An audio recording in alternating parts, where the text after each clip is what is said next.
दोस्तों, इजराइल का वो जालिम नेतन्याहू अकेला पड़ गया है। जिस अमेरिका को दुनिया नेतन्याहू का सबसे बड़ा साथी मानती थी, वही अमेरिका अब ईरान से समझौता कर चुका है। ट्रंप ने दस्तखत कर दिए हैं, लेकिन नेतन्याहू इस समझौते के साथ भी नहीं दिख रहा है और खुलकर विरोध भी नहीं कर पा रहा है। उधर लेबनान पर हमले तेज हो गए हैं। इधर अमेरिका के कई नेता ईरान से बातचीत और शांति की बात कर रहे हैं। ऐसे में सवाल उठ रहा है, क्या मध्य पूर्व में राजनीति बदल चुकी है? अब सच तो यह है कि नेतन्याहू का वो दबदबा खत्म हो गया है जिसकी चर्चा पूरी दुनिया में होती थी। ईरान और अमेरिका के बीच हुए समझौते के बाद सबसे ज्यादा अगर किसी की थू थू हो रही है तो वो इजराइल के प्रधानमंत्री की, नेतन्याहू की हो रही है। कई महीनों तक दुनिया को बताया गया कि ईरान को झुकाना जरूरी है, लेकिन अब अमेरिका ने बातचीत का रास्ता चुन लिया है।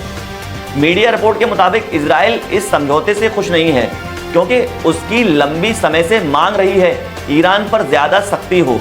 लेकिन अमेरिका ईरान से पिटने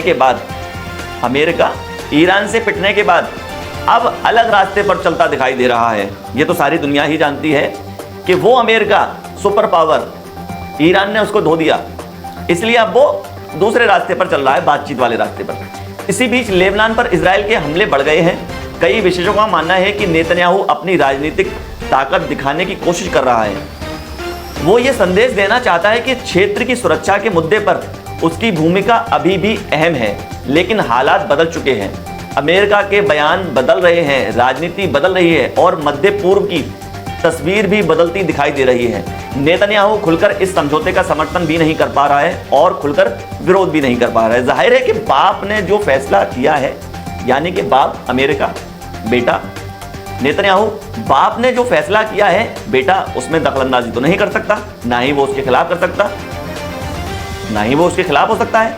तो इसलिए अमेरिका की जो फैसला हुआ है, उसने जो फैसला किया है, उसके बीच में ये नेतन्याहू कुछ भी नहीं बोल पा रहा है। देखिए, राजनीति में दोस्ती हमेशा स्थायी नहीं होती। देश अपने फायदे देखते हैं और समय के साथ फैसले बदल जाते हैं। फिलहाल इतना जरूर कहा जा सकता है कि ईरान अमेरिका समझौते ने मध्य पूर्व की राजनीति में एक नया रास्ता खोल दिया है और इस नए दौर में सबसे ज्यादा दबाव अगर किसी नेता पर दिखाई दे रहा है तो वो है नेतन्याहू।